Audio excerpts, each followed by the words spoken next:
Hi, everybody. This is Gene Martinson, and along with my good buddy Mike Mays, we're here at Bomber Field, and the game has been delayed, as obviously. So the first thing that happened was that the Taos boys bus. There's a double, both teams coming up, the softball team and the baseball team. So the baseball team heading out, and then their bus broke down.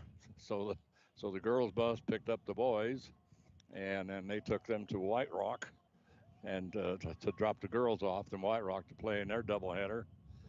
And then they said the other bus was only going about 30 miles an hour coming up the hill.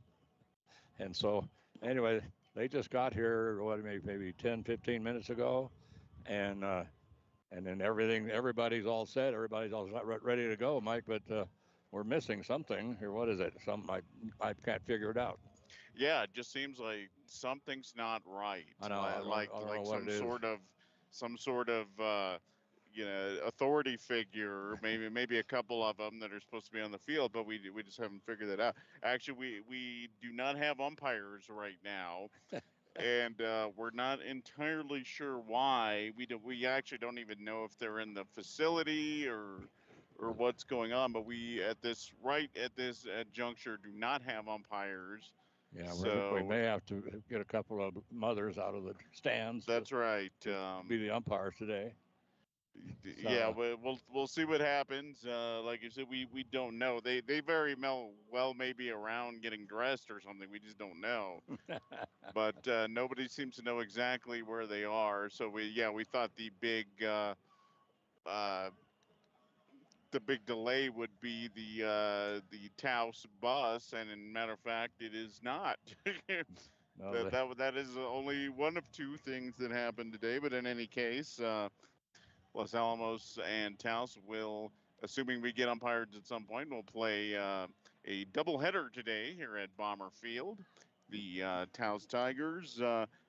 boy, Little it bit is of a it's a beautiful morning, Mike. It really is, and I was worried coming up here, Gene, that it was going to be 8,000 degrees, and it's it's actually not bad. And no, it's a pretty good temperature and a nice cool breeze and pretty nice up here actually. yeah, it really is. Yeah, we have a little bit of a crosswind right now that may change by game time, I but hope not. no, I hope not either. But we'll see what happens. But Los Alamos, the Toppers, big day for the Toppers here in baseball. With a sweep today, Jane, they will win the district championship. They are 13-2 coming into this ball game. They are 7-0 in district. A sweep of Taos, as is expected from the Toppers today, will clinch that district title. At this point, it is highly unlikely anything but Los Alamos winning the title will happen, even if the Toppers do in fact not are not able to pull off the sweep today. They still just need to win one out of their last three to clinch that title. And meanwhile, Taos been a rough season for the Tigers.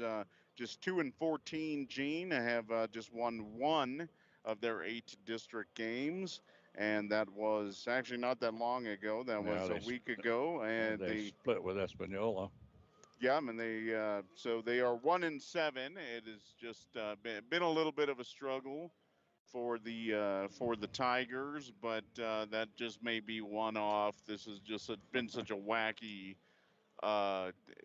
sports year. It's hard to say what's going on with anybody. So. But in any event, Tigers with a golden opportunity to close the door on the district title and punch their way to state today if they can pull off that sweep, and they are expected to do exactly that.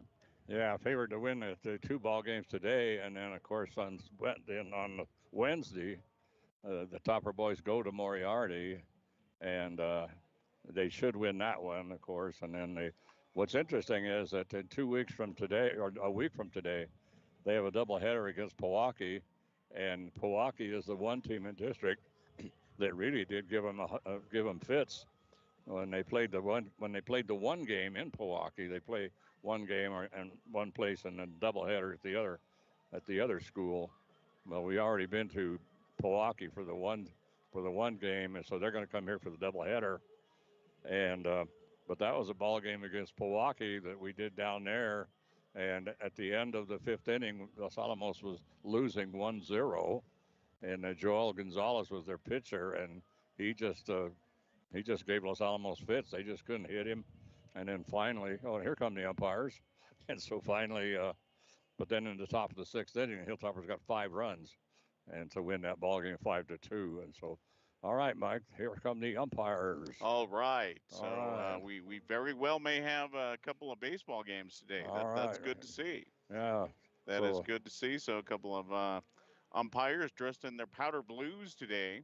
yes, So good. So things moving in the right direction right now Gene, yeah. Well, the to team play the some baseball. teams have had plenty of time to warm up, so they Yeah, we go. thought this was going to have to be a Taos warm-up rush job, and as a matter of fact, they had plenty of time.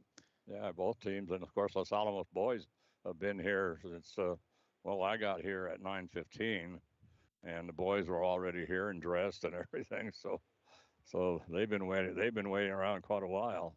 One thing, Mike, I did want to point out that's interesting about Bomber Field is that, like, well, for me anyway, the perspective, and we're sitting essentially a little bit to the left of the home plate, but as you look, to me, it's always looked like when you look at the field and you look down at left field, it looks like left field is halfway to the mountains over there, like about halfway to Milwaukee, and then as they come around to the right field, it looks like the right field is a lot closer.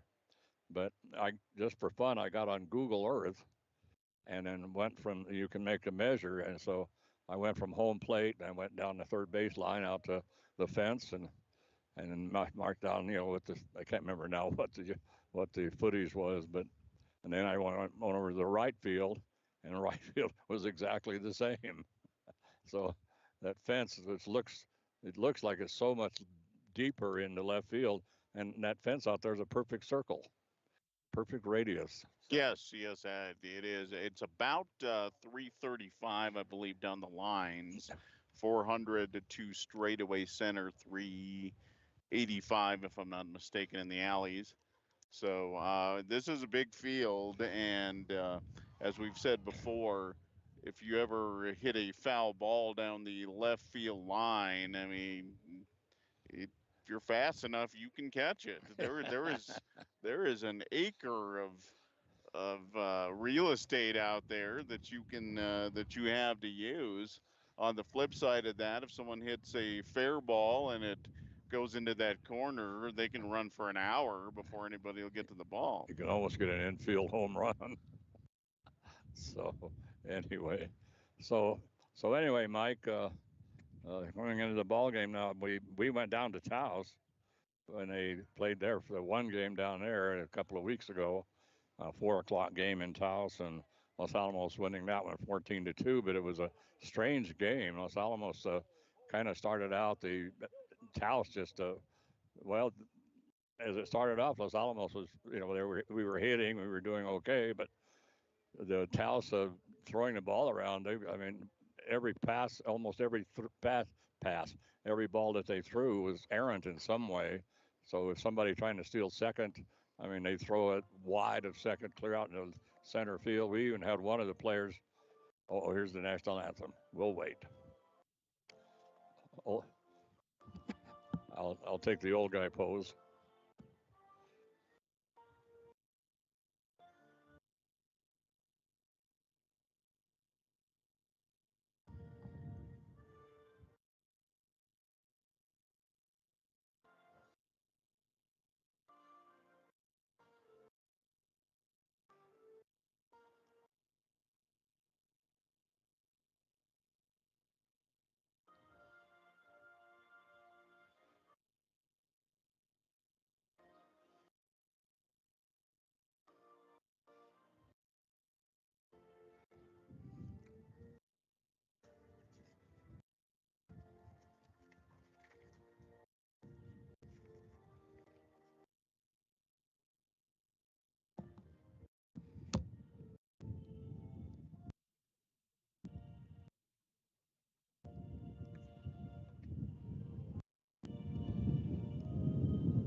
In fact, Mike, in that ball game, that Caden Thornton was the leadoff batter, which he is today for Los Alamos, and he got a single.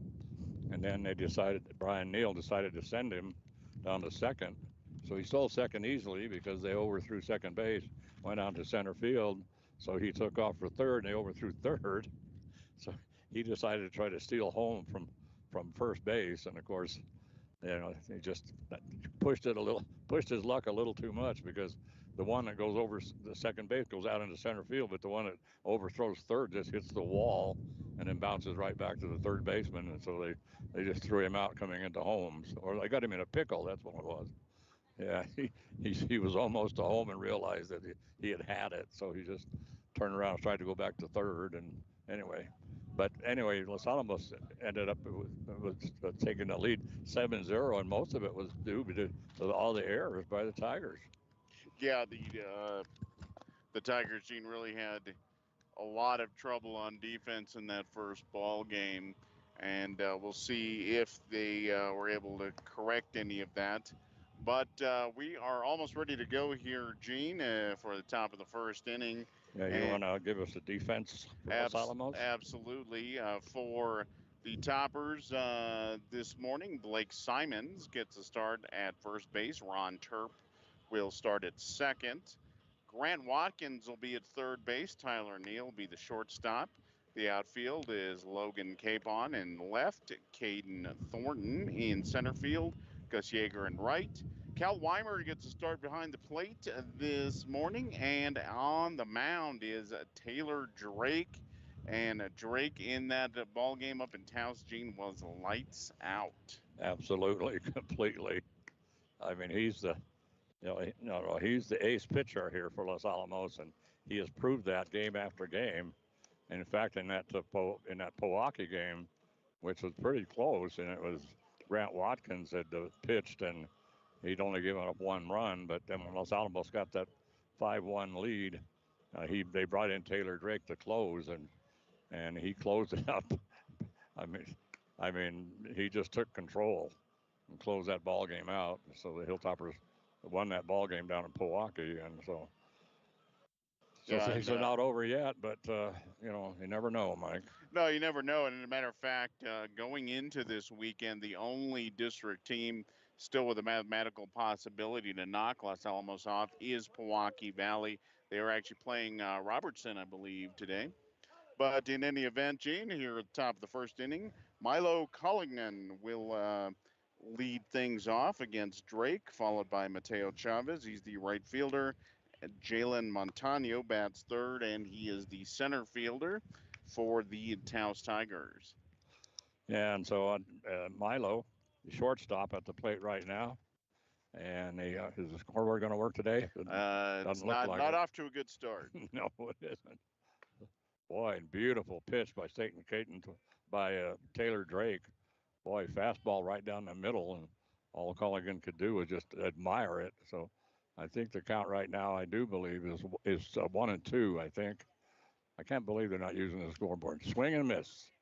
And so that's going to make it 2-2, I do believe. Well, beautiful, beautiful morning here at Bomber Field. And perfect morning for high school baseball. And we're glad you could join us. And this ball game being brought to you, by the way, by Los Alamos Daily Post and Carol Clark. I want to thank her. And here comes that 2-2 pitch, so we're going to go full. Just off the plate, Drake trying to get him to chase. Pretty good pitch, actually. And I think Milo thought about it, but did not pull the trigger. Yeah, so here comes that 3-2 pitch. That's going to be outside. Okay, I guess it was a 2-2 pitch. That was a 2-2 pitch, I guess. 3-2 the count now. So here's your payoff. I don't understand why they don't use the scoreboard. I don't know if there's okay. Here's a 3-2 pitch. Called strike. Oh, he got a Leslie Nielsen. All right. So the old umpire came out there with a Leslie Nielsen on that third called strike. Boy, I love that, boy, when you have that. Like a little Enrico Palazzo showmanship there. Yeah, absolutely. The catcher now, Mateo Chavez, is at the plate, and boy, nice pitch by Taylor, and that's a strike. So one away here as we start things off, and up next will be Jake Montano. He's the center fielder, but right now the shortstop, and he swings and misses, so that's going to be strike two. Took something off of that, it looked like Drake did on that one. That one kind of a change up on the outside corner. And so Taylor, I mean, really firing well here this morning. This one's high, so nobody on, and the first batter, Mike Calling on the shortstop, and then he went. He was called out on strike. Mateo Chavez now is the is the right fielder, and now we have another, and strike three on Mateo. I think I called him the catcher, but the catcher is Mateo Espinosa. So Mateo Chavez strikes out. So there's two away, and now here comes the center fielder, Jules Montano. So he, right-handed batter, he will now. Boy, nice pitch, boy. That was a 3-0 pitch, man, right down the middle. Well, you don't want to swing at those, Gene. No, you don't. You know, and there's a foul tip. Yeah, you don't want to swing at those meatballs. You usually just hit them right to the shortstop or something. Right? Yeah. No, that's just not your pitch. You know. Yeah, like to hit them on the end of the bat and that kind of thing. So squirrels out into right field. So whoa, and there's a ground ball down to third base, and easily up with it is Grant Watkins, and then Grant over to Blake Simons for the out. So nice play by Grant, and so that's so Jules Montano goes down, grounding out to third base, and that will end the inning. And so after one half of inning play, one half of inning right here, let's see, we've got it's a 0-0 ball game. I'm trying to see who they're. Okay, they do have a designated hitter. So anyway, so okay. All right. So that's as far as I want to go. So okay, absolutely. Okay, Mike, you want to set up the defense for Taos? Absolutely, Gene. For the Taos Tigers this morning, Damon Eli, big kid. He will play first base for the Tigers. Dom Chacon is at second base. Milo Culligan is the shortstop. Lucas Montoya at third. Outfield for the Tigers, Marco Rivera in left field, Jalen Montano in center, and Mateo Chavez in right. Behind the plate is the other Mateo Espinosa. And for starting this ball game off, Mike Cruz. So we'll see what Mike brings to the table. The starting pitching for the Tigers in the last game, Gene, really struggled. They brought in a couple of relievers later, and I believe Cruz came in in relief in that ball game. They were a little more effective, but just did not get off to a good start in that first ball game up in Taos. Yeah, and they finally ended up using like 4 or 5 pitchers. I mean, they were changing pitchers right and left. And so we'll see how it goes today here because it was interesting because they were changing pitchers because Los Alamos was getting the hits, but the pitchers weren't getting any support.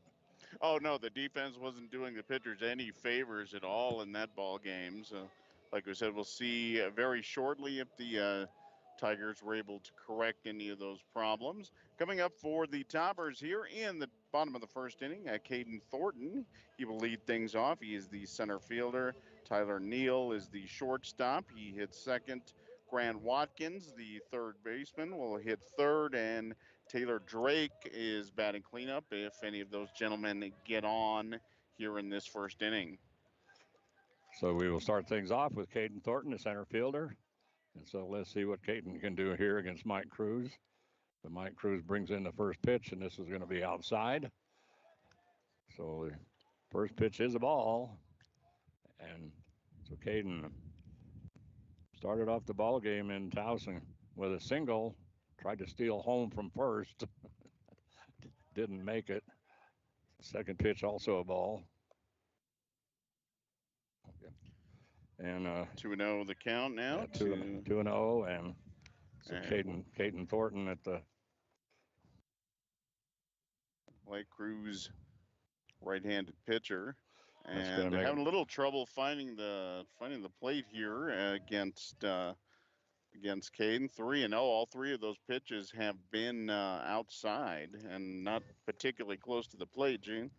No, they haven't. So here comes a meatball, and so whoa, Taking all the way as he should yeah, on that's a 60-mile-an-hour pitch right down the middle of the plate. You don't want to swing at those.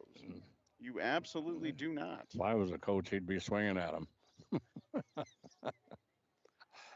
And this was going to get away from the well. It's a ball four, gets away from the catcher, but no, Caden runs down there as fast as he can. First for a minute, I thought maybe he had fouled it off or something, but anyway, he just so. And now comes Mike, the shortstop, Tyler Neal. So right now we start things off almost like we did in Taos as Caden Thornton gets on first base and followed by Tyler Neal, the shortstop. There's the ball pitched right at the knees.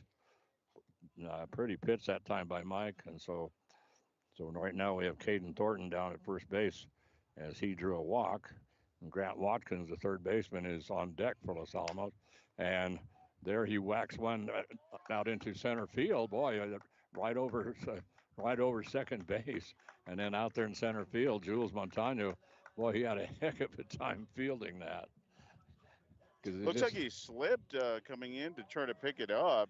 The ball stayed within an arm's length of him, but I'm not quite sure what happened. In any event, Caden actually has to hold up at second despite good jump off of the steal attempt. Grant Watkins, left-handed batter, and the third baseman now up for Los Alamos. And he takes a cut. And that makes it to strike one. He'll be followed by the pitcher, Taylor Drake. And so that's interesting, Mike. You don't usually see a pitcher as the cleanup hitter, but take Taylor Drake. I mean, outstanding baseball player. So this one's going to be just on the outside to a left-handed batter. So we have runners on first and second, nobody out here in the bottom of the first inning. In the first game of this doubleheader today, the Hilltoppers going up against the Taos Tigers. And Mike was talking about the Tiger team, and there's a fly ball into center field well, that is picked up and grabbed by Jalen Montano. The runners not able to advance. That is a first out of this bottom of the first inning. Yeah, and he hit it right to him. I mean, barely had to move. Yeah, he just kind of stood there and just let it pop into his glove, and so that'll bring up Taylor Drake. So the runners hold at first and second. So Caden Thornton on second, Tyler Neal on first, Taylor Drake, and the ball's going to get by the catcher. It looked like Caden was going to try to steal home again, but this time he decided to pull up. But ball gets by the catcher all the way back to the screen. So Caden ends up on third, and then Tyler Neal ends up on second, and Taylor Drake at the plate for Los Alamos. To really help himself out here if he can get a hit, driving a couple of runs. And he does pop one. That's going to go to the shortstop. We're going to play it first.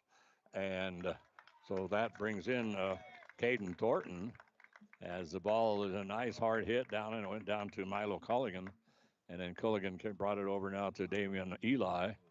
And so Damian is a good target over there at first base. What is he, about 6'7" or something?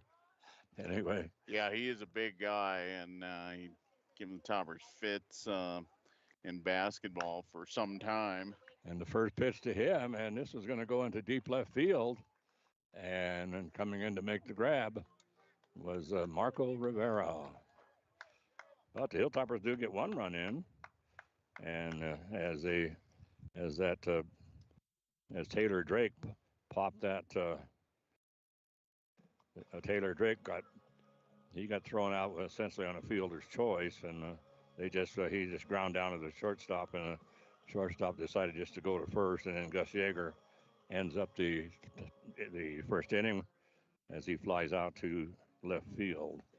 So So it's makes it Mike 1-0. Toppers drawing. Well, they did something in that first inning. They scored. They drew first blood in that first inning, 1-0 in favor of Los Alamos. Heading into the top of the second inning, Drake, of course, with the 1-2-3 first inning. Coming up for the Tigers will be cleanup batter Lucas Montoya. He is the third baseman. AJ Abeda is the designated hitter for Taos this morning, and Damon Eli, the first baseman, will be due up to face Taylor Drake. And good start to this ball game for Drake. We saw in that first game, Gene, with Drake. Really the first 3-4 innings, I don't think he threw anything other than fastballs. No, that's all he was throwing, and it was hilarious because he wasn't throwing anything breaking or taking anything off of it or anything. It was just right down the middle. Straight fastballs, and the Tigers could do absolutely nothing with those. Mixing up his pitches in that first inning was Drake. Had a really nice curveball to close out the inning. A couple of changeups as well. So going a little bit deeper into the bag of tricks is Drake, but a couple of fastballs to start things off here. Yeah, against Lucas Montoya. Yeah, the interesting, Mike, in the game up in Taos, the Los Alamos the Hilltoppers, of course, were batting first, and they came up with 5 runs to start things off right off the bat. So that really takes the pressure off of the pitcher a little bit. So now it's 2-1 is the count. This one's going to be right at the shins. So stick your leg out and get on first base. Sacrifice your body. You know, you got to. How bad do you want to win? That's right. This one fouls off. So the count right now is 3-2, I do believe. I always think it's a full count. Anyway, I think it is 3-2. Well, just look at the scoreboard, Gene. You don't know what the count is, come on. And there's a swing and miss, and so that is the third strikeout now for Taylor Drake. And so now we'll come to the designated hitter, AJ Abeta. And AJ is he's a pretty hefty kid. He's ready to bang one, I can tell you. So that first pitch, a fastball, but just a little outside. So nobody on. We are in the top of the second inning. Los Alamos leading 1-0. As in the top of the first inning, the Tigers went down 3 up, 3 down, and right now they have retired the first batter here in the top of the second inning, and then AJ Abeta behind on the count. And there's a swing, and so kind of a swing, not yeah. Enough of a swing to get the strike. 1-2 the count now. And so, and there's an, I love the Leslie Nielsen's, man. They're great. So even though the umpires are a little late, they're still pumped and ready to go. So Damien Eli now, the first baseman. So Taylor Drake has retired the first 5 batters with 4 strikeouts. And that's pretty impressive. And so Damien Eli, very, very tall player. And then he backs away from the pitch, and this is low. And they end up going. Anyway, he ends up getting the called strike. That looked awfully low to me, especially to Damien. Well, a lot of stuff is low for him. Yes, he is a big kid. Yeah, but swing and a miss there outside, 0-2. His knees are about up to where my waist would be. So, anyway, swing there on Damien. He's So he goes down. So 5 strikeouts for Taylor and for Taylor Drake. So he retires the side once again, 3 up, 3 down. And So very, very good command so far for Taylor. We'd been actually a little surprised if that had not been the case, but he's looking very sharp. And again, mixing up his pitches, but or at least he did that in the first inning. Second inning, he went pretty much straight fastballs, and Taos just not able to do anything with them. I don't even think they got a foul ball on that inning. But no, one, two, three on strikeouts, 5 for Drake. I believe he had 13 up there. Is that right, Gene? Yeah. I think that's what it was. He definitely had a mess of them. So Mike Cruz. Actually, is that Mike Cruz? Let's see. Yes, that is Mike Cruz, still out on the mound. But he's down 1-0 and kind of due up for the toppers in this bottom of the second inning. The designated hitter, Carson Dixon, Ron Terp, the second baseman, and Logan Capon, the left fielder. If any of those gentlemen get on, Cal Weimer, the number 9 batter, and the catcher will get to the plate. But 1-0. So actually, fairly good defensive inning there for the Tigers in that bottom of the first. We weren't 100% sure what they were going to look like after that first ball game, but a little bit better than we saw up there. Yeah, so Carson Dixon now comes to the plate, and he's a designated hitter. He's batting for the first baseman, Blake Simons. So Carson at the plate, right-handed batter. First pitch, and he takes a cut. Tried to pull up. He decided he wanted to whack that one, and he decided no, but too late. He'd already decided too much. But there he ducks under one. So that makes it now 1-1 to Carson. And he'll be followed, like Mike said, by Ron Terp and Logan Capon. And that pitch now is going to be inside. Cruz has really been trying to work the inside part of the plate against these topper right-handed batters. And this one, boy, that looked good.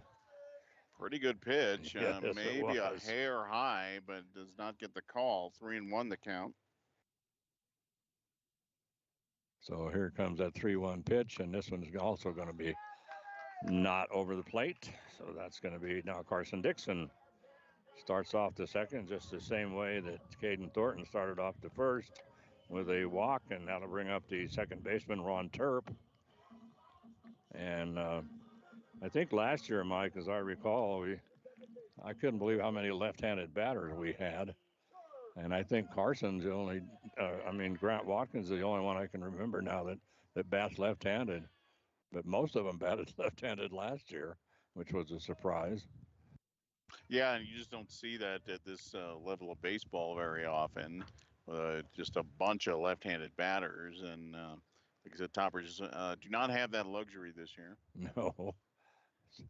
So throw to first, and not even close. The diving back was Carson Dixon, and then the pitch almost got over the 6'7" Damian Eli. Yeah, he had to stretch a little bit, and he doesn't usually have to do that. No. So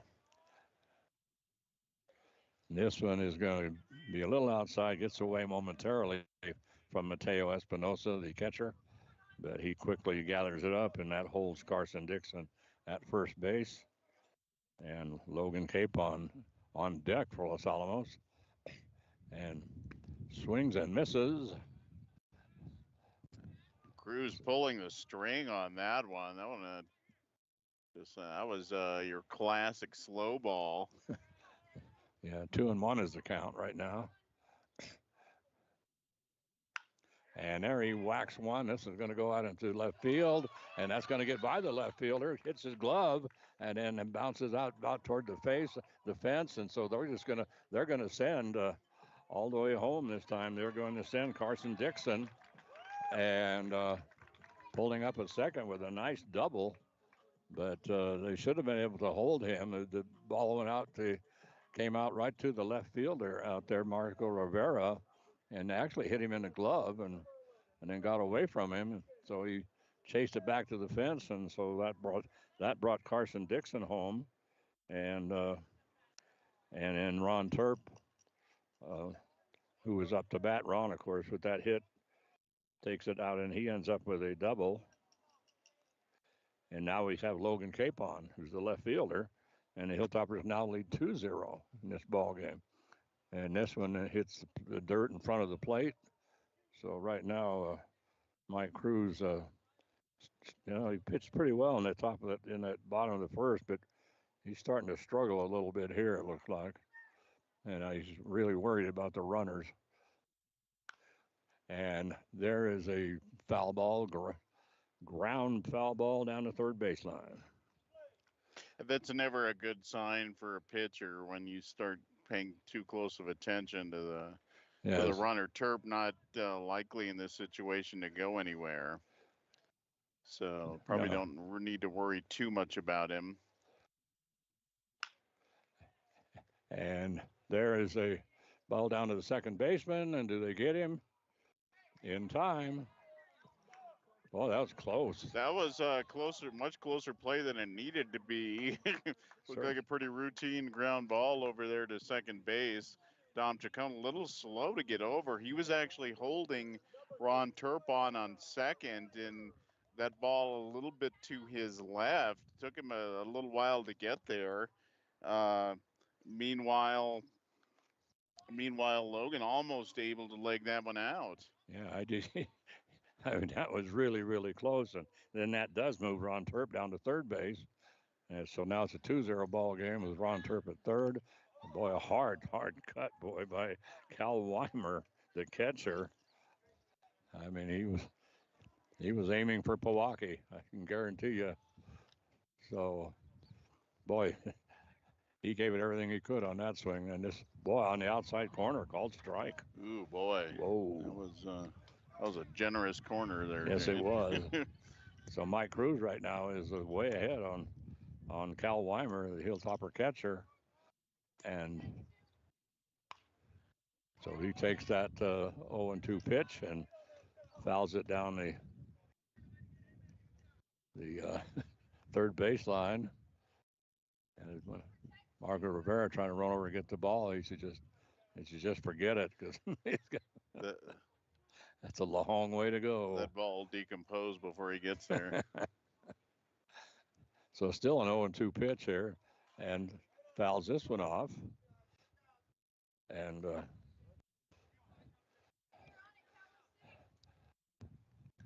well, you see some of these high school ballparks, Gene, and they just don't have and compare it to Bomber Field. I mean, this just has, like I said, this has a couple of acres of foul territory. It just, the down the right field line, there's plenty of room, behind the plate, and then, there's a mile on the left side of the stadium. Now there's a ground ball down to second base, and a little trouble picking it up that time, and for the Tigers, and so that was Dom Chavis. Ron, let's see, who's over there at second base anyway? I can find him here somewhere. Don Chavis. Don Chacon. Okay, and, there we go. Yeah, that one took a funny bounce, unfortunately, in front of it for Dom. But Terp scores from third. Probably would have scored anyway, but again, we're situation, and I'm sure that's in the back of Mike Cruz's mind. His defense has let him down a couple of times already in this inning. Yes, and so at the plate right now for the Hilltoppers, and line drive into center field. That's going to get picked up by the center fielder, Jalen Montano, and he is actually going to throw to second and get the runner. Wow. Oh, wow. Yes. Yeah, so that's interesting. So they catch Kyle Weimer, coming down, and he's thrown out by the left fielder. That's amazing. That is just not something you see very often. No, it isn't. But your garden variety 8-6 put out in at second base. I don't think that was Weimer. I think that was a golden runner. No, okay. Now there's a hard hit ball out into left field, and takes a one hopper and then comes right to Marco Rivera, and that moves the runner. Let's see, Ron Turp is. Let's see, that moves Caden Thornton down to second base, and Tyler Neal right now is that and then Grant Watkins at the plate, Los Alamos for Los Alamos right now. So the Hilltoppers have put 2 runs in. They now lead 3-0, and they right now have 2 runners on. There's 2 away, and have Caden Thornton on second and Tyler Neal on first. Grant Watkins, left-handed batter, is at the plate for Los Alamos. And there he pops this one, and this one's going to go deep, deep, deep, deep into left well center field essentially, and he's going to go for 3 and slides into 3. He doesn't need to slide into 3, but he wanted to get in the highlight film, I guess. So, but that was a nice slide though. That was a real nice slide. Not 100% necessary, but yeah. and anyway, he knocks in 2 runs, and that puts the Toppers up 5-0, Gene, here in this second inning. And that one, Watkins going the other way, taking it into the left center field, and yeah, it could have had a stand-up triple. Yeah, he could have, but I think maybe he saw Nate Lindback over there ready to take a picture, so he got to make it look good. You absolutely do. If you're going to get it in the paper. So this is Taylor Drake, and this is a high fly ball to the shortstop. Oh, and he drops it. Unbelievable. Oh, my heavens. Wow. That's too bad. Milo Culligan, a much better fielder than that. And it was a high fly ball right to him. He plays very, very deep out all the way out to the outfield grass. He just had to come in about halfway and onto the dirt area. And so Taylor ends up being safe at first, and now we have a golden runner running now for Taylor. And we're gonna have a visit to the mound here. Oh, here we go. That might be it for for Mike Cruz, who has not, except for the pitch to Watkins, actually it's not thrown poorly. It's just once again the Tiger defense is kind of imploding on itself here in the second inning. It doesn't look like they're making a move right this second. We'll see what happens. No, Mike's actually pitched fairly well up to this point. Yeah, he has. Well, and you have things like that where the shortstop drops an easy. That was as routine as it can get. Yeah. The first hit into left field should have been caught. Yes, it should have. And so, yeah, he could have been out of this inning with a run or possibly even unscathed. But the Taos defense, like I said, just not up to the task here in the second inning. So Miguel Quintana, the head coach of the Tigers, goes out, talks to Mike Cruz on the mound, and decides to leave him in. And so right now he's going to face, let's see, this is Gus Yeager, who is the right fielder for Los Alamos. And over on first base, we have a golden runner. Let me grab the roster here, Mike, and then we can see who the golden runners are. All right, and I believe that is Charles Steinkamp, if I'm not mistaken. Yeah, he's usually the golden runner for Taylor. He is the designated golden runner. The DGR. All right. And so, anyway, standing up there, Gus Yeager, and Gus normally a pretty good hitter. And Charles takes off, and he's in a rundown, a pickle. Well, he's doing a pretty good job out there, Steinkamp, and he's still trying to go. That thing's still going. They're still chasing him, and he's going to dive Oh, back. he's going to make it. And he dives back to first base. They throw the ball to first, and it gets away from the first baseman. Unbelievable. Oh, wow. Boy, I mean, that was a pickle. I mean, usually it's just a one or two throws, and that's the end of it. How many times how far Charles ran on that one? But he was almost down to second and almost back down to first, and then that ball just kept going back, and Taos kept trying to shift players to take turns, and then finally Charles decided to heck with it and just took off, and they made a Pete Rose dive at first, and the ball got away from the first baseman. Unbelievable. I thought I thought they had him so cold that he had no chance to get out of that one. Well, and Charles is absolutely in no man's land and is able to escape. That was unbelievable. But like I say, usually the pickles and the rundowns are one or two throws, and that's the end of it. But that was kind of a fun rundown to watch. And now here he goes. Well, it's based on balls, but anyway, well, Charles took off on the pitch. Yeah, right away. And he actually didn't. He kind of stopped halfway in between the bases. So had that been called a strike, that might have been a problem. So, but to be a golden runner is not an easy job, Jane. No, it is not. So at the plate right now for the Hilltoppers is Carson Dixon. He's a designated hitter. So we have a designated hitter at the plate and a DGR out on second. A designated golden runner. And so runners on first and second right now. And there are two away. And right now Los Alamos says, see if unless I'm mistaken, Mike, the score right now is 6-0. Is that what you That have? is correct, yes.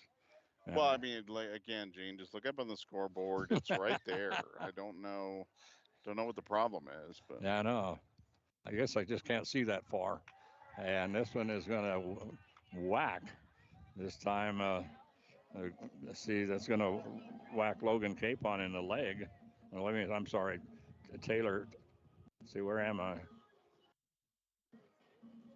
So that was Dixon getting hit by the pitch, and he got hit by a curveball in the fatty part of the leg. So that's about as good as you can ask for. That'll bring Ron Turp up, and Turp immediately skies one, and getting there finally after a long run was left fielder Marco Rivera. I wasn't sure he was going to get there, but he does pull that one in for the third out. Yeah, and Los Alamos had the bases loaded. So. But in any event, not a big inning for the Toppers. Another defensive struggle for the Taos Tigers. Toppers score 5 runs in that inning. And they're going to take a 6-0 lead heading into the top of the third. Yeah, and so let's see, and let's see, am I correct? Or Logan Capon will lead off for Los Alamos in the bottom of the third. Is that what you have? I believe that is correct. Yes. Yeah. All right, awesome. And so the Toppers scoring 5 runs on 2 hits, 3 Taos errors, and 3 left on base. But 6-0 edge for Los Alamos heading into the top of the third. So the Gremlins rearing their ugly head for the Taos Tigers once again, Jane, and we want to welcome anybody who is listening from Taos.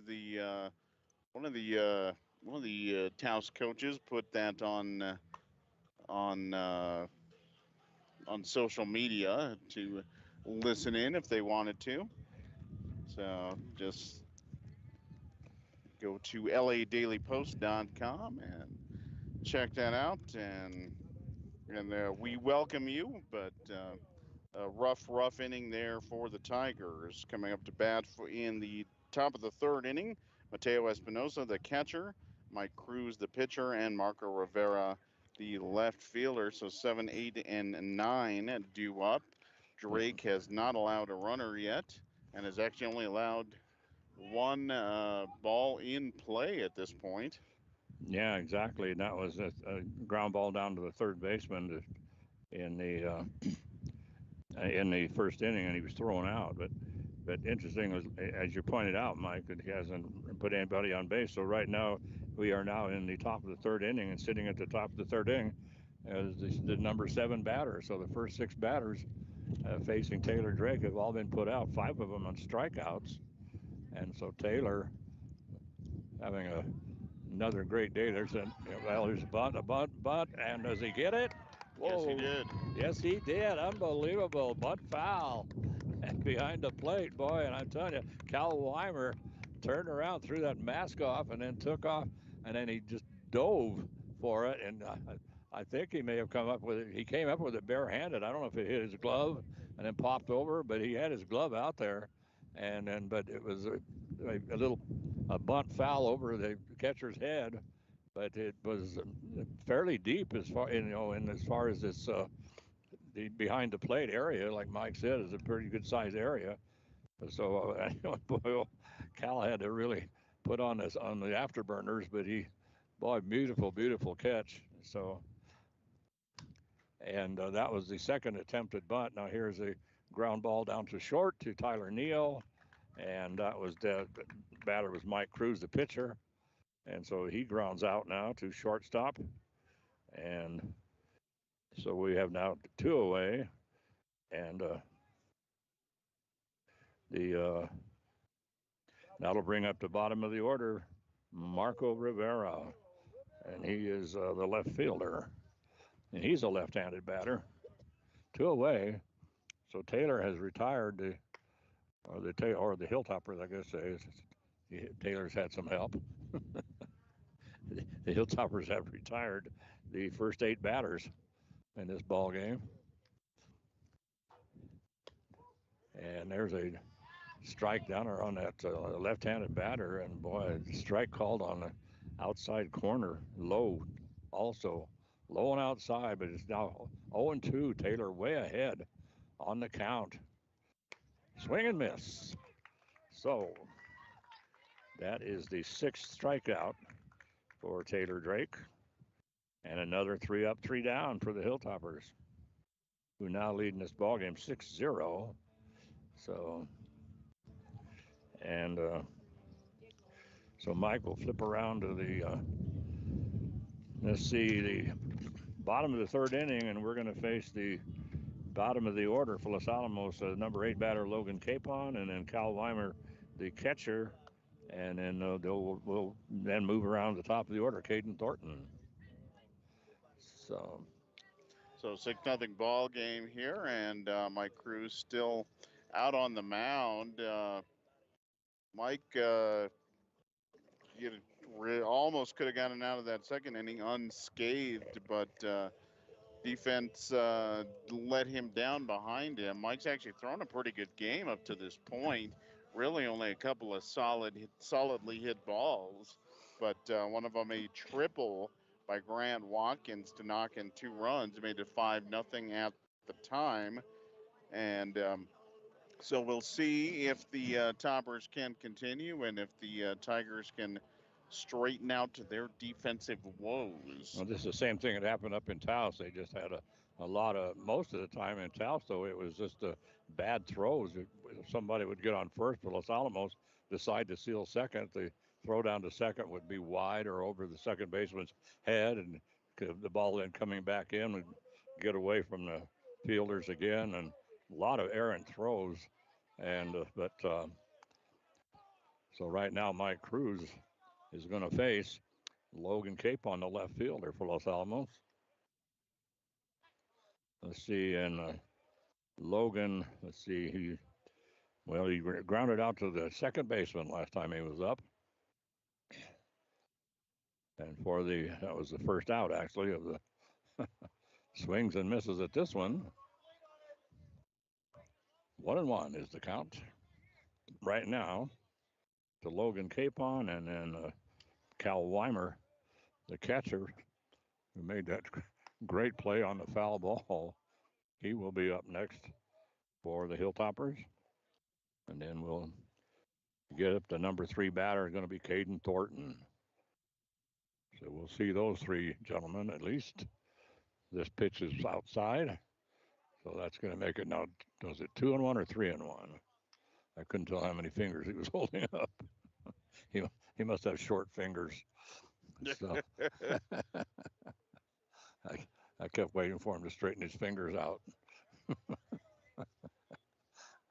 So that 3-1 pitch is called strike 2. So payoff pitch coming here for Mike Cruz against Logan. And he whacks that one, and this one's going to go out into the left field, into center field, and then coming over and making the catch. Boy, nice move that time. The center fielder once again, and this time though it was Jules Montano that one that was hit out there before in that area. And Marco Rivera came over from left field to make the catch all the way towards center field. But this time, Jules Montano, he was kind of in perfect position for that one.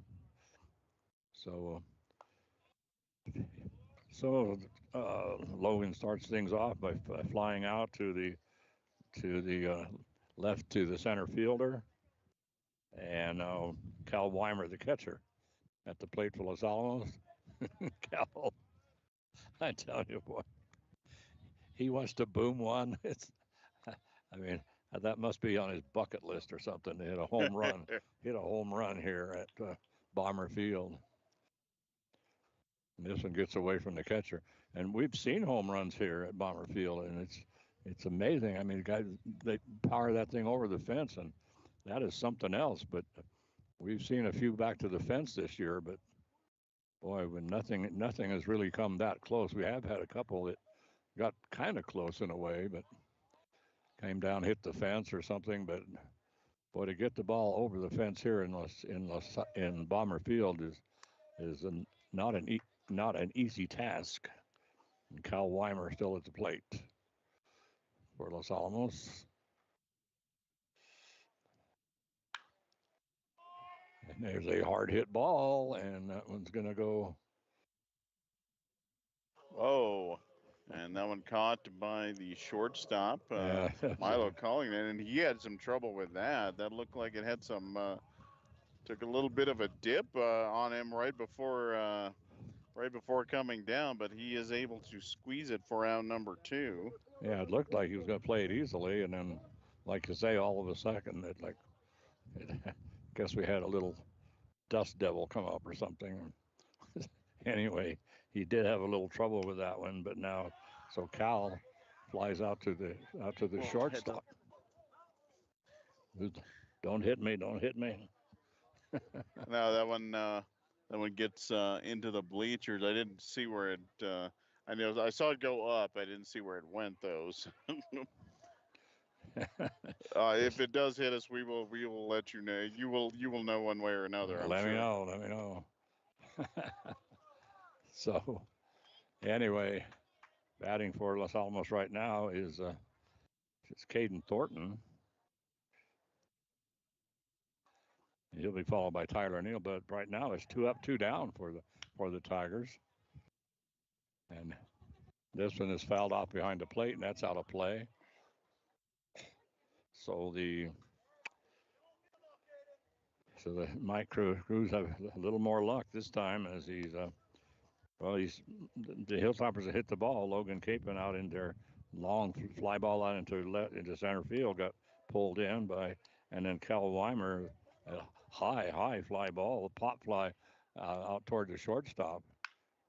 And there's a whack, a ground ball, hard ground ball out into left field. That's going to be scooped up by Marco Rivera and brought in a hurry. And so Caden Thornton is on base once again. So a nice single that time by Caden. And here comes Tyler Neal, the shortstop for Los Alamos. And got a single in the first and then got on in the second, came around to score. So Tyler at the plate for Los Alamos with a runner on first, and here goes the runner down to second, and no play. The ball gets away from the catcher, Mateo Espinosa, momentarily. So it was an easy steal that time for the Hilltoppers. So Caden goes down to second, so he's in scoring position, and Tyler Neal, Hilltoppers, a nice little single would bring him home.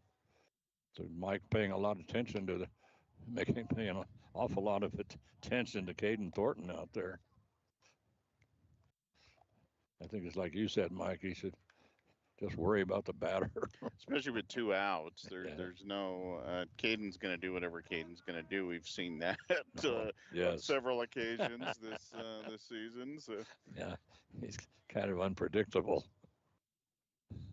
So still looking over there at second. Now comes the pitch, and there's right down the middle, and almost a grab by the shortstop. He's able to knock it down. Here comes the throw to the plate. Sliding in is Caden Thornton, and now ball gets away from the catcher, and now heading down to second is going to be Tyler Neal. So a hard ground ball right to almost just to the left of second base, and the diving for it that time was a shortstop, and at least he knocked it down, and so they were able to then try to make the play at the plate, but he just came sliding in, and then on the throw to the plate, then the moving Tyler Neal moves down to Tyler Neal moves down to second, and Caden Thornton comes in to score to make it 7-0. And at the plate right now, Grant Watkins, the third baseman. So runner on second, two away. And there he goes. Whoa, ho, ho. a blast into right center, and that is going off of the fence. Wow, boy. It's kind of interesting, Mike, because he just caught that at the end of the bat. I mean, he bring that came around, and that ball, when it hit that bat, I mean, it was all the way to the end of the bat. And so he's a left-handed batter, so boy, coming around like that, I mean, he just laid it out there. Well, actually, he laid it out toward center field, kind of a little bit toward right. But man, boy, I mean, he put some zing on that one, and he ends up with a double. And a runner comes in, and at the plate right now we have a Taylor Drake, the catcher, the pitcher for Los Alamos, and Tyler Neal now has come in to score. I think that makes it 8-0. And then Grant Watkins is with a beautiful double. But it was just, and there's the foul down the foul territory, deep down into the left field line. But Grant, he came around with that left-handed bat, and you could just see it. He just got it right on the end of the bat, and boy, and then perfect. I mean, he just hit it.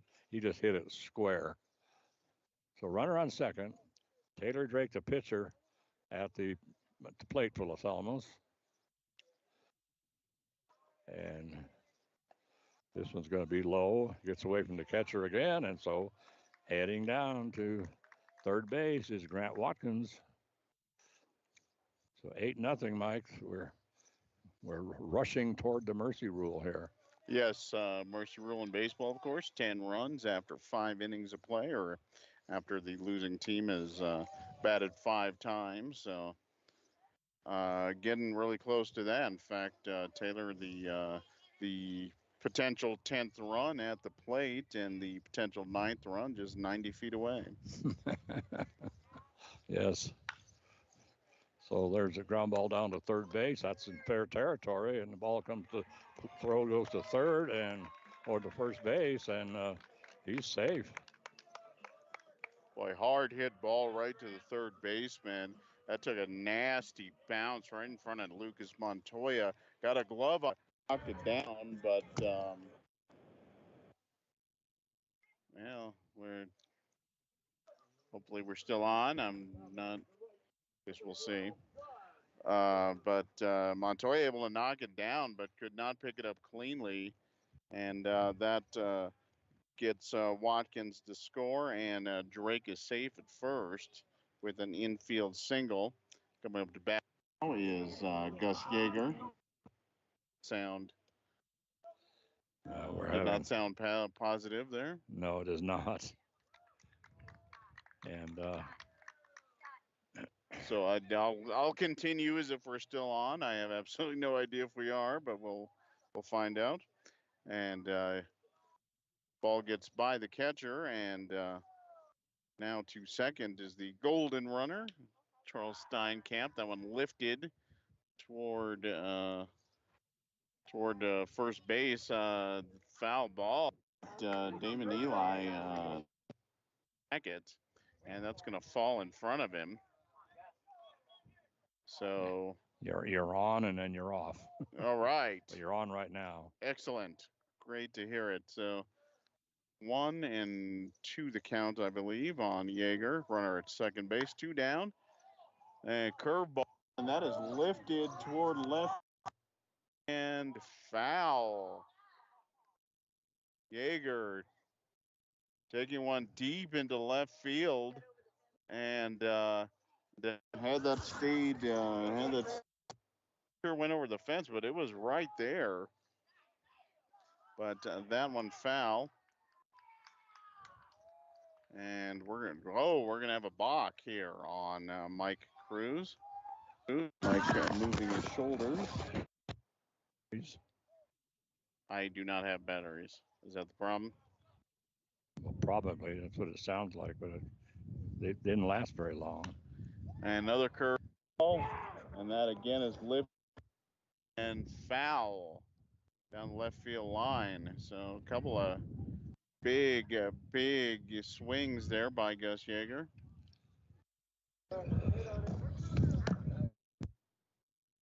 Maybe an overheating problem? I don't know. Well, I don't think so.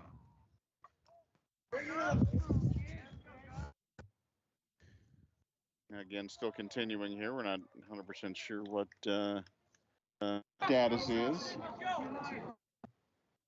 NL. Ball to Yeager. 2 strikes. Takes a big cut and yes. And Yeager goes down on strikes to end the inning, but another big inning for the Tigers. They put 3. And they are up 9-0 heading into the top of the 4th inning. And like Gene was saying, we are butting right up against the mercy rule here. So time growing short for the Taos Tigers. This is the first game doubleheader, as we were saying. The Toppers, if they can pull off the sweep today, will clinch the district title for the season. Toppers can pull off at least a split, which looks very likely at this point. They need to win just one of their last 3 to this one off. Drake going to pitch. He is perfect on 3 so far. So the coming up for Tigers, Milo Collignan, shortstop, Mateo Chavez, right fielder, and the center fielder due up. This will be their second time around. As I said, Taylor faced 9 batters and put 9 batters away through 3 innings. He can keep it up. And he has been throwing very, very well up to this point.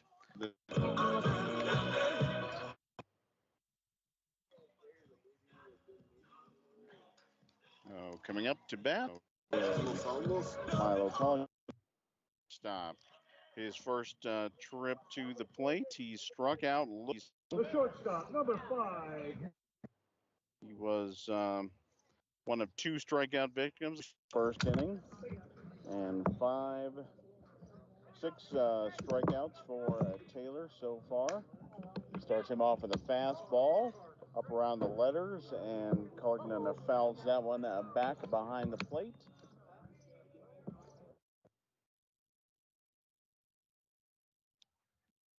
Oh, and 1 the count. Milo is set to go. And breaking ball. Nice pitch from Taylor Drake. 0-2 the count as Milo offers at it.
Okay. No, we're on. Okay. Awesome. We're on, Mike. All right. So, Sorry about that. Just where the are we? miracles of live broadcasting Yeah, I here. know. So, That's all. in any event, 2 down here in the top of the 4th inning, but the Tigers do get on board on a delayed double steal. Milo Cullinan scoring from third base, 9-1 the score. Right now, up for the Tigers with 2 away is Lucas Montoya, the third baseman. So Gene, just a great showing here from Taylor Drake, but a couple of hits by the Tigers, and they're able to push one across. Yeah, so that was Collingham that scored. Yes.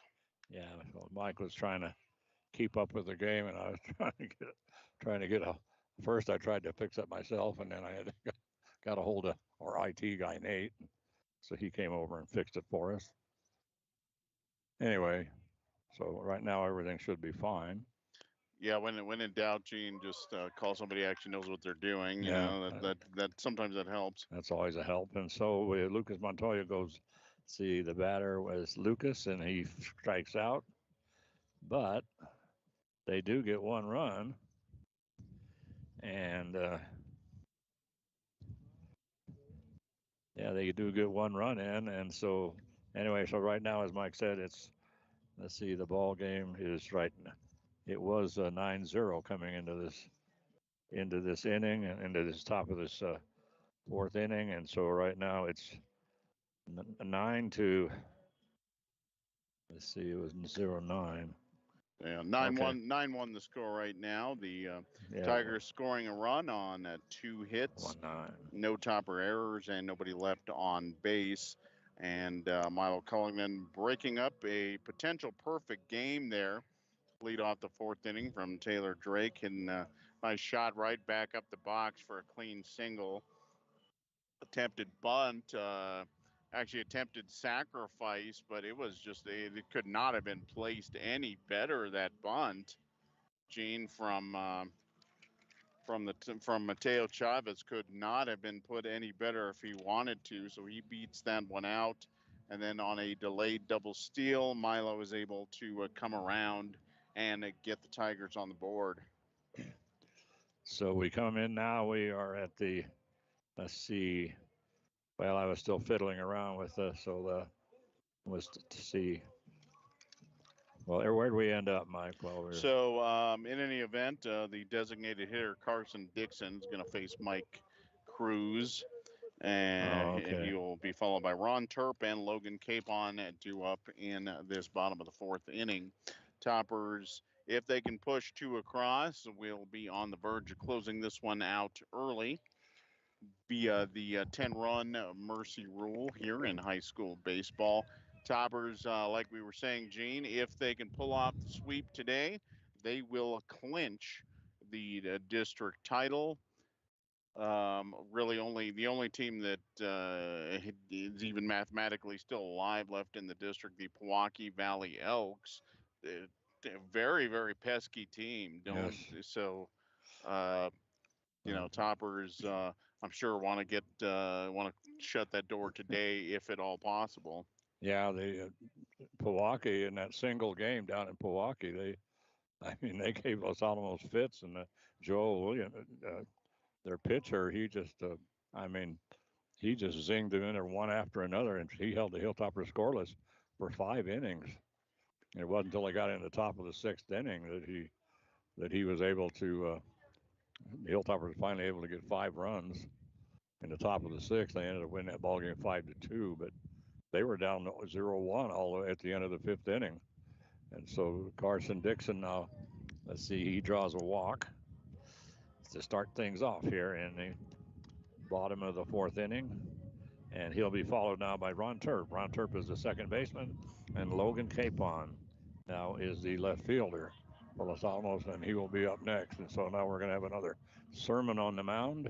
And I think that's going to be it for Mike Cruz for this ball game. And yeah, they're gonna pull him after 3+ innings, and tell you what, Mike down 9-1 as he's leaving this ball game did not pitch nearly as poorly as that score might indicate. Actually, could only be down maybe a couple at this point. Had his defense been able to hold and make a couple of plays that they should have. Yeah, and that's the same thing that happened up in Taos. He just the young man out in the field just did not have a very good day, and so let's see. Can we see who the new pitcher is? No.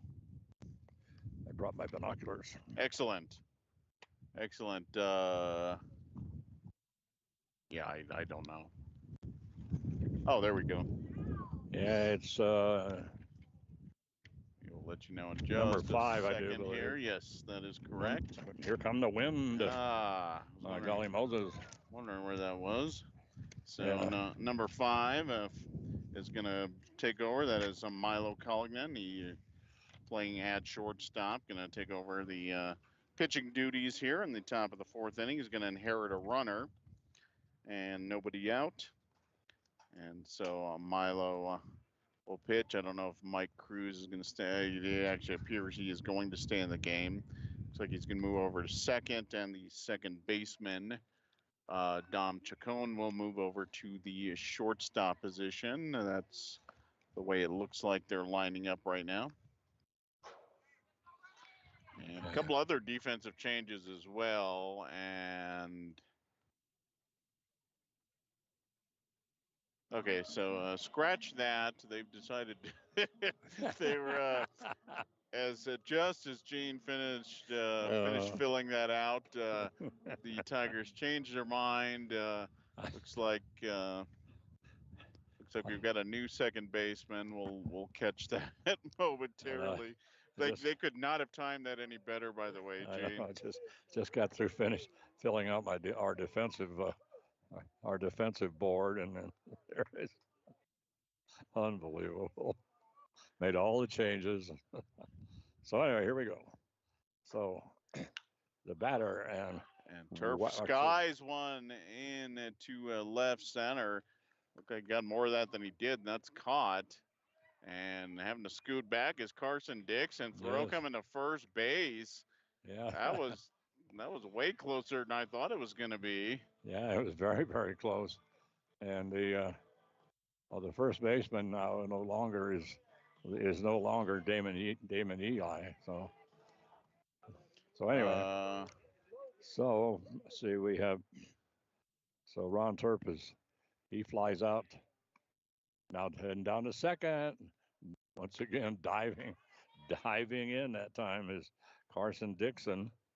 So he steals second, and another Pete Rose dive, and Ron Turp is out.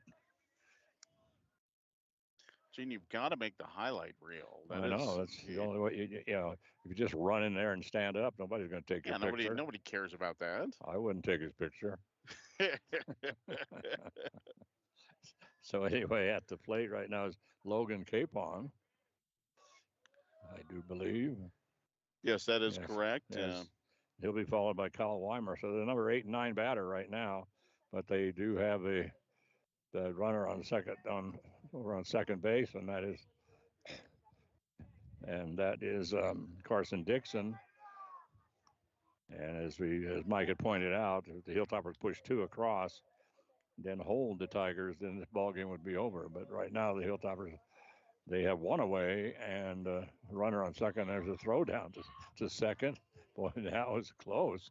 I think they may have got him, except the shortstop dropped the ball. As he went to whack him on the leg, he dropped the ball. I think he got him. But that was very, very close. Yeah. So this one's going to be wild. That's not a Carson Dixon thinking about coming home, but you can forget pass ball on that one. That's what you call a wild pitch. That was on the other side of Logan. And actually Carson held up at third, but But for the Tigers, Milo Colligan did not come in to cover the plate. He might have had a chance to score had he not stopped at third. Carson Dixon. Yeah, Milo must have thought that Carson didn't have a prayer, so Well, it normally wouldn't have, except nobody was covering home. yes. So Logan Capon at the plate for Los Alamos. And this pitch is a little high, and it's a ball and a walk. So Logan Capon, he goes down to first, and now we have runners on first and third. And that's going to bring up Cal Weimer. And Cal is going to once again be aiming for the fence. Yeah, he might as well just start to swing now. Yes, he might as well. Here he goes. But potential winning run at first base here, Gene. Right, the home run that he wants, and his bucket list home run would do it. So they got that first pitch. This is going to be outside, and they're going to make they don't throw the foul to second. I was amazed that they did. Mateo Espinosa came up with it, and it looked like he was going to make the throw down to second, and then, of course, I'm not sure that didn't exactly fool anybody, but anyway. And there's the swing, Gene. There he goes. There it was. Gonna make this a 13 or a 12-1 ball game with one swing, and another one, and that one's gonna be fouled off down the left side and out of play. So 1-2 the count for Weimer. Yeah, Cal Weimer up and one away right now. And the runners on second and third. Carson Dixon on third, and Logan Capon on second, and Cal fouls it off again. So Milo not taking much time here in between pitches. He is. No, he's not paying much attention to the runners. Well, this is actually a situation where you want to keep a little bit of an eye on him because you're butted up against a potential game-ending play, and that one's going to get lined into left field. That's going to drop. Yeah, right in front of the left fielder. One run's going to score, and 2 runs are going to score. Capon did not get a real good turn there at third, but he is able to come in, and that puts the Toppers up 11-1. So Capon comes in, and once again, a highlight slide. I mean, it doesn't matter whether they need to slide or not. No, it does not. Absolutely not. That's the only way you're going to get your picture in the paper. So we're top of the order right now, Caden Thornton. And Caden swings away. This one's going to go foul. And so right now we have coming in on that nice hit by Cal Weimer, and that scores Carson Dixon and Logan Capon, and as Mike said, 11-1. So Hilltoppers have just hit the magic number.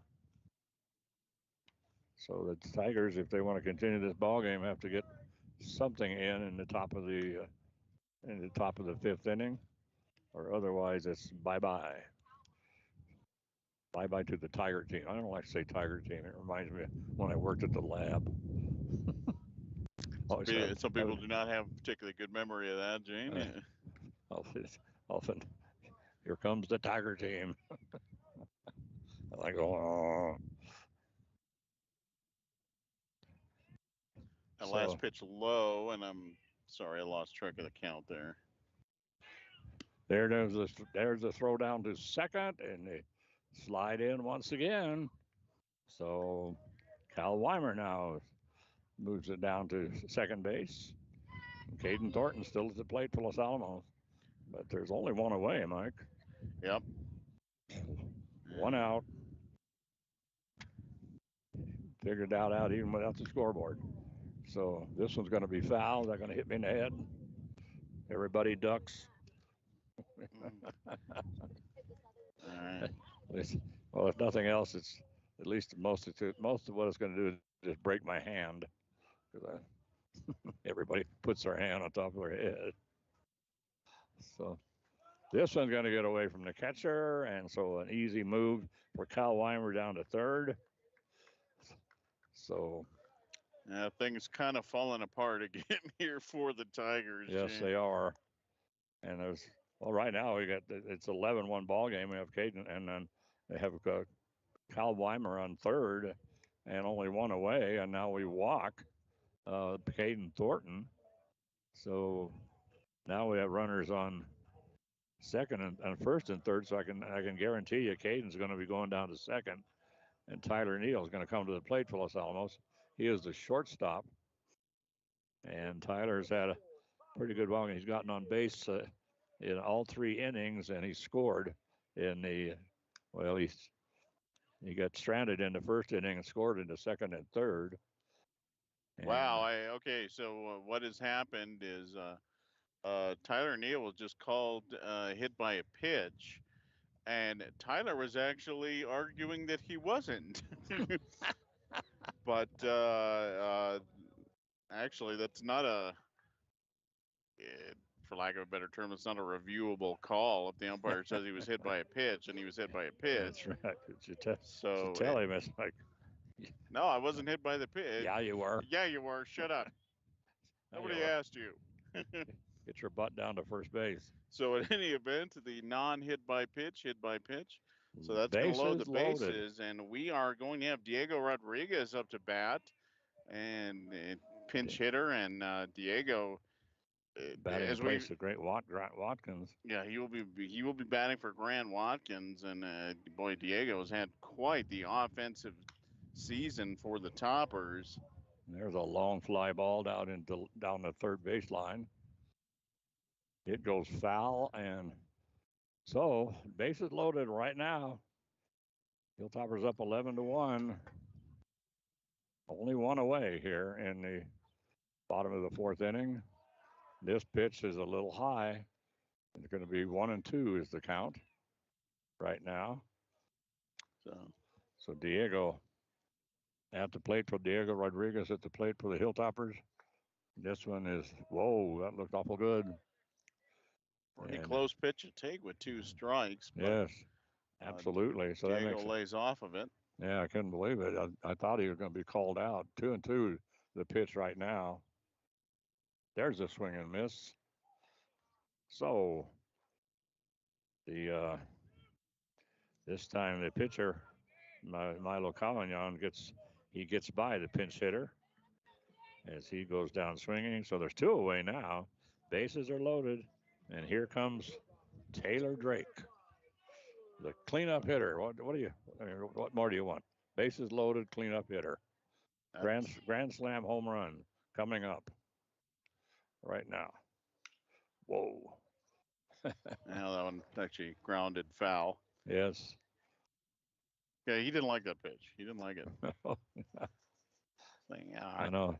If you're the cleanup hitter and the bases are loaded and you get the guy brushed by the ball, and there you wax one, and that one's going to go out into center field. And so we have 1 runner in for Los Alamos, 2 runs in for Los Alamos. Ball gets away from the catcher. Here comes 3 runs. And so ending up on second base in all that melee was Taylor Drake. But he cleans the bases. Unbelievable. I mean, forget the grand slam home run. He came as close as he could as he cleaned the bases for Los Alamos. And so they brought in everybody. So and Taylor ends up on second on the errant throw, but in any event, that makes it a 14-1 ball game. And yes, wow, just and Yeager sends one. There goes one, and whoa, and he does it. Whoa, Gus Yeager comes to the plate for Los Alamos, and I bet he would have loved to have that bases loaded, but he parks one over the left field fence. Boy, there wasn't any question. That thing took off from the bat, and everybody knew that one was gone. And but the thing that's crazy about it is that right before that, they had the bases loaded, and Taylor Drake up, and Taylor cleans the bases on all the throws back and forth. And what they should have done was walk to Taylor and then let Gus come up and hit that home run. Yeah, Taylor kind of ruined it for him actually. Yeah, it really did. So that's going to be 16-1. And home run by Gus Yeager. Wow. We were just talking about, boy, it takes a pretty good hit to hit it out of this field. No, that was a pretty good hit by Gus, and that was a line drive. That wasn't, and that just kept going. And so now we are, let's see, we are now around. We batted around now. Yeah, here comes Carson Dixon, 10th batter in this inning so far, Mike. Yeah, he led this thing off with a walk, and things have just snowballed from there. Another pitch on the other side of the batter. Yeah, so it's Milo having a lot of problems, but right now it's 16 to 1. 16-1, and like I said, it was 9-1 at the beginning of this inning when Milo took over for Mike Cruz, who, you can't fault Mike Cruz's effort, dude. He actually threw pretty well today, just did not get the defensive support he needed. And now we have a hit batter, and not a happy camper that time. It's Carson Dixon. No, he was not, and actually the home plate umpire kind of helping him over to first. I think he got hit pretty hard. Yeah, he got hit pretty hard, and I think that was just to make sure that there was no trouble. You always wonder about that immediately after a home run, especially when the designated hitter slams the bat down. So yeah, Carson, I think he took that a little personally. Yeah, he certainly did. Ron Turp at the plate, and a runner on first, hit by the pitch. Carson Dixon. This one, there's a pitch on the inside, right at the waist, and that's a called strike. So we are now up to the 11th batter of this inning, Ron Turp. Throw to first, and that's not in time, of course. Over there is Carson Dixon, and I think he got hit right on the shoulder, I think. Yeah, I believe he did. And then Ron Turp, who made the first out of this inning, is on deck. Swing and miss. Let's see, or that's Ron up. I mean, Logan Capon is Logan Capon is on deck, but right now we have the 11th batter, and that is Ron Turp. Oh, we have another hit by pitch. My golly. And I'm sorry, that is not Ron Turp. That is actually Jackson Martinez pinch hitting. Oh, okay. But so they brought in Jackson, and here comes Jackson Martinez. That's a Johnny Cash reference. Hotter than a pepper sprout. For anybody younger than about 60, that was Johnny Cash. Yeah. Thank you, Gene. Yeah. That was a big song. Keeping it fresh. That's right. What you got to do. Big song back in the 50s. So we're gonna have change of pitcher. I think Miguel Quintana had, the wheels were clearly falling off there for number 13 Milo calling in. So coming into pitch will be Jeremiah Gonzalez. He is an 8th grader. All right. The good news for Jeremiah, there's no pressure at all on this no. in this appearance. If he can literally do anything, he'll be all right. So let's see. So Jackson got hit by the pitch. So the 2 straight hit by pitches. Yeah. And so we have runners on first and second. We have Carson Dixon on first. Jackson Martinez. Carson's on second. Ron Turp is now down at first. Logan Capon is the batter, and he will face the eighth grader, Well, let's see. Is that Jeremiah Gonzalez. He's a pretty good-sized eighth grader, I must yeah, say. not bad. Not a real small kid. No, So, he's not. and we'll see what. So, well, as he warms up, so our situation, Mike, is next Wednesday the Hilltoppers are going to go to Moriarty. I have a major conflict with that, so won't be going to Moriarty, but we'll be back here at Bomber Field next Saturday for the big game against Pewaukee, and that should be a good one. Yeah, the Elks a solid team, and just have outstanding starting pitchers. So not going to be a cakewalk there for the Toppers by any means at all. No, not at all. And so, yeah, Pewaukee. That's it. I think I said Joel Williams. It's Joel Gonzalez. That's what I knew when I said Joel Williams. I wasn't right, but Joel Gonzalez was their pitcher, and boy, he did a heck of a job on the Toppers. Just that one inning, and that made all the difference. But I thought that, I mean, we were down 1-0 at the end of the fifth inning. And I thought, well, this isn't looking good. So runners on first and second, and right now we have what do we got here? 2 outs. Yes, and well, we got the bases loaded now. Not able to find the strike zone is the eighth grader Jeremiah Gonzalez. See, we only have. And so we're gonna have another. We have 2 outs. Have another pinch runner. It looks, or a pinch hitter. It looks like for the Toppers. That's going to be James Rodriguez, the junior. Going to come up to the plate here. 16-1 ball game. So assuming we get out of this inning at some point, Gene, he's Toppers. Batting. Go ahead, Mike. Toppers should be able to close this one out in fairly short order. Yeah, Cal Weimer batting, or James Rodriguez batting for Cal Weimer. And so, and we have the bases loaded again. And so Cal Weimer comes up for, James Rodriguez comes up for Los Alamos, the junior.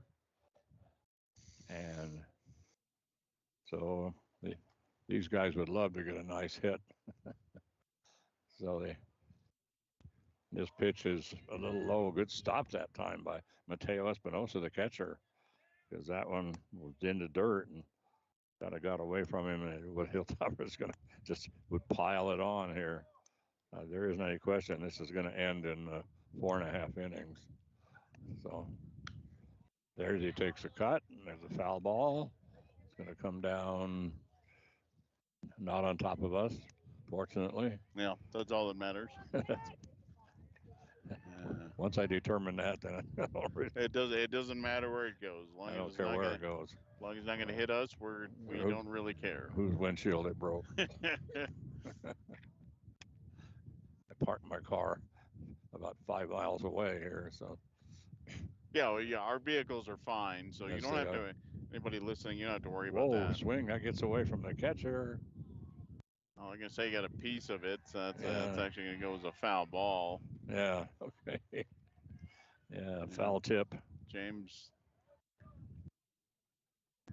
So James, I don't think he wanted that to be a foul ball. He actually would have had to run it first, but that didn't look like it was going very well. I think the count's 1-2. And this one's high. Should make it 2-2. So 2-2 to the batter, James Rodriguez. He's the what is he now here? The 13th batter in the inning. I believe that's correct. Yes. Yes, he is. And this pitch, boy, a little high, just on the inside corner. Full count. Here we go. So everybody's going, Mike. 2 outs, 3-2 pitch. Everybody should go.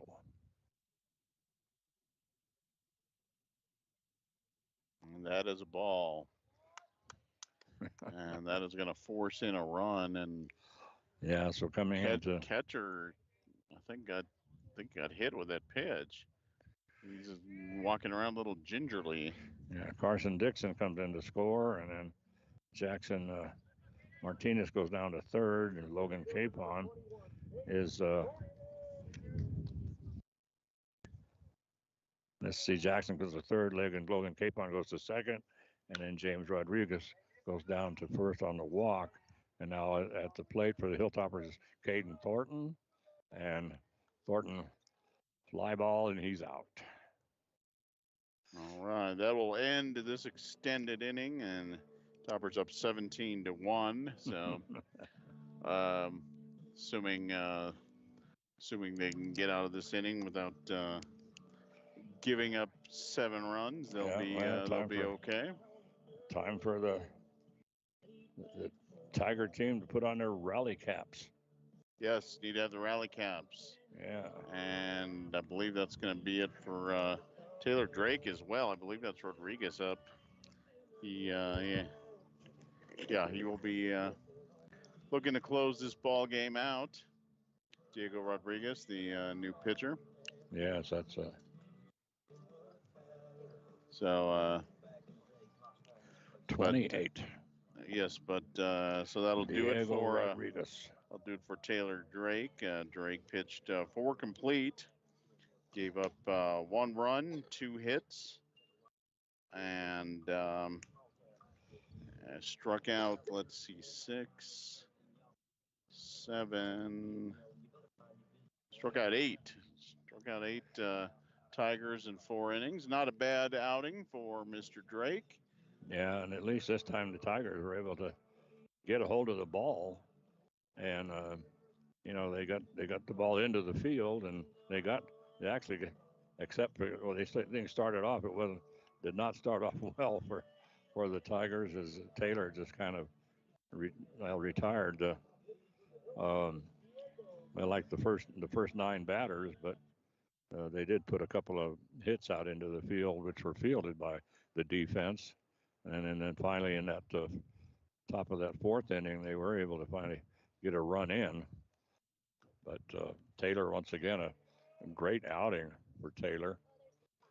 It was interesting when we went down to Pewaukee too, because that was a big game down in Pewaukee. That single game down there in Pewaukee at that time, it was actually a battle for first place, because the Pewaukee and Los Alamos were tied for first in essence, and actually Los Alamos had the lead, but Los Alamos was 4-0 in district, and Pewaukee was 4-1.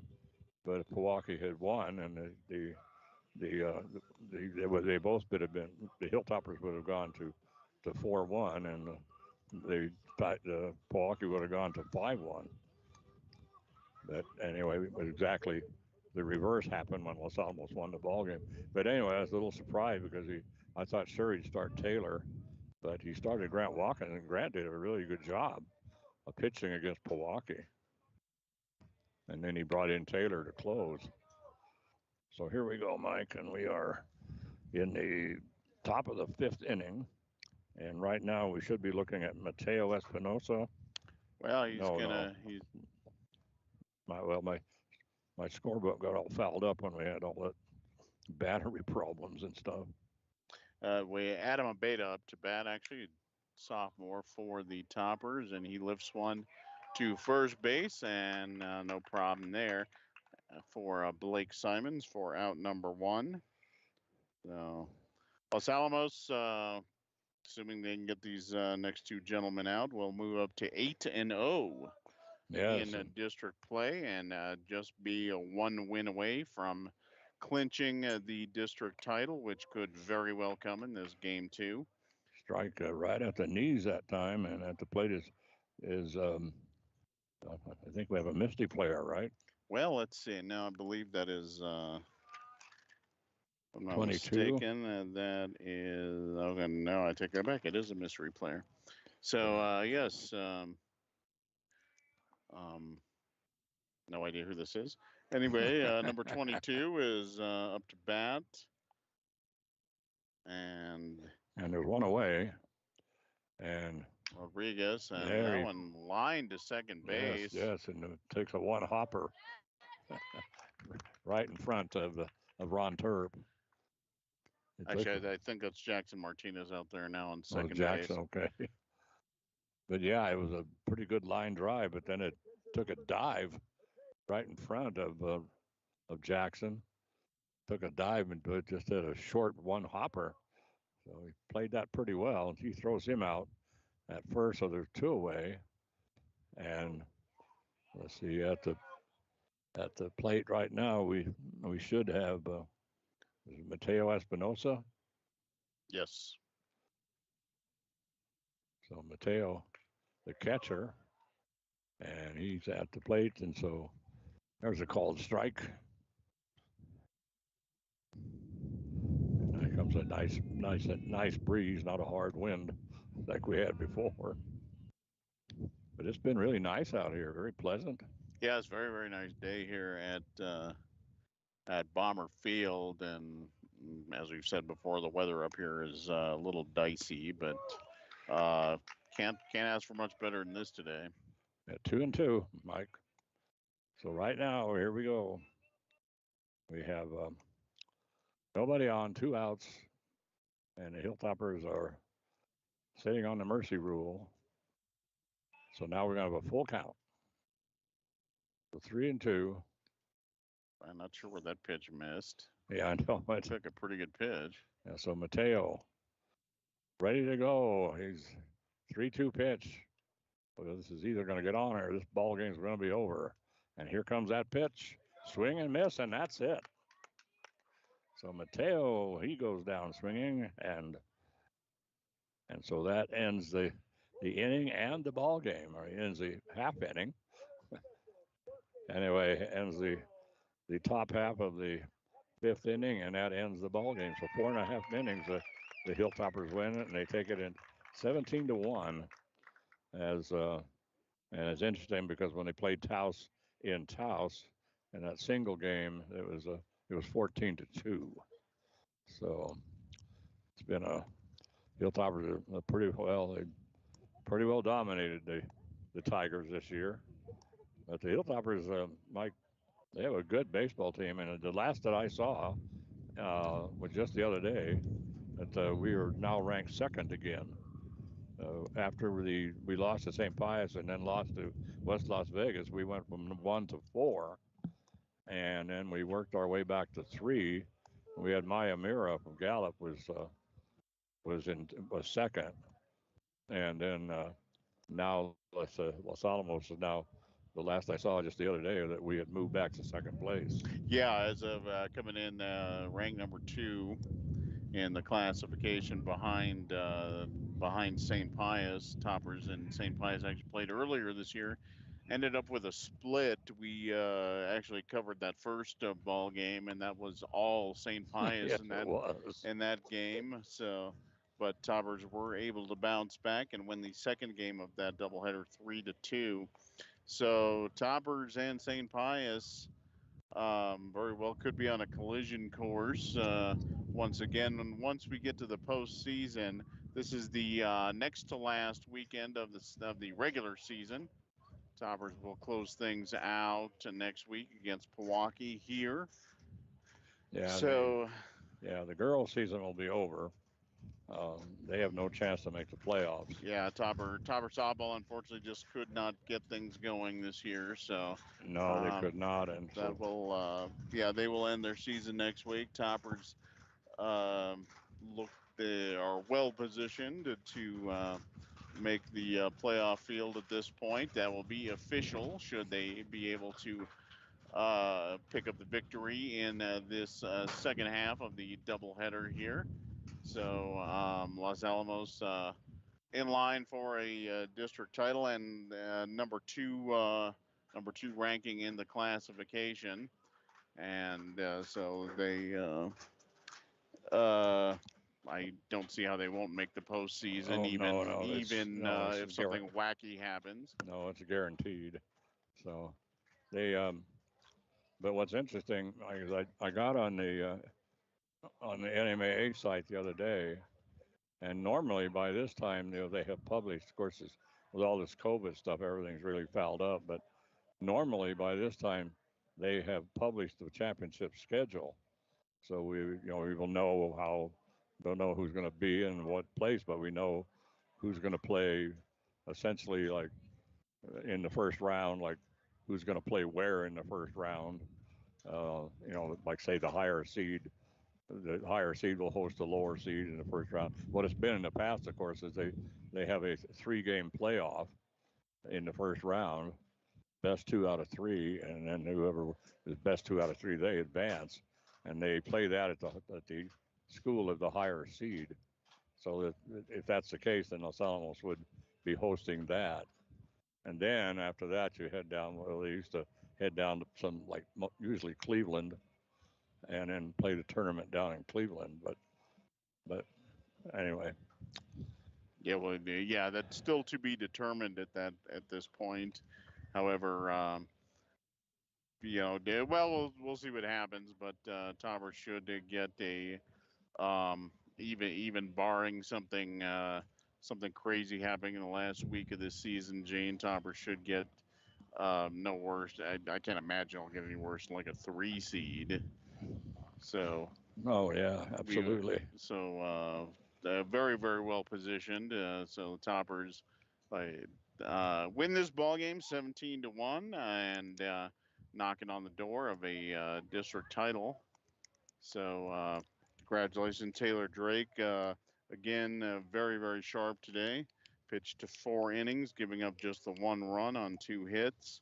Actually faced a minimum through 3 innings. Finally, Milo Culligan able to break that up in the top of the 4th. But in any event, Gene, Toppers win this one going away, put up 8 runs in that bottom of the 4th inning as things just they were hitting the ball all over the place and things just completely fell apart for the Taos Tigers. But again, wacky season. Tigers have been a solid program for a long time, so I imagine this is just a blip in their schedule. So I'm sure they will be back to right in a year or 2. Well, that's going to do it for us. We're not going to do the second game, and so the Hilltoppers, we expect them to win that ball game easily. Also, like I say, can't make it to Moriarty on Wednesday. I have a major conflict on Wednesday, and so we won't be going. But we'll be back here at Bomber Field next Saturday morning at 10 o'clock for the big game against Pewaukee, and that should be a good one. So either come on out and watch, or be sure you tune in to the Los Alamos Daily Post radio show, whatever you want to call it. Anyway, this is brought to you by Los Alamos Daily Post and Carol Clark. I want to thank Carol Clark and Nate Limbach and John McHale for putting this all together, and then my good buddy Mike here for joining us here at these broadcasts. So anyway, it's been a lot of fun, but we're still not done. We still have next week, and then we have the playoffs. So we'll be back. And so that's going to do it for us. So have a great weekend, everybody, and make it an even better weekend. All you got to do is put a little love in your heart. Don't forget to hug that penguin. But the most important thing you can always do is just be excellent to each other. And I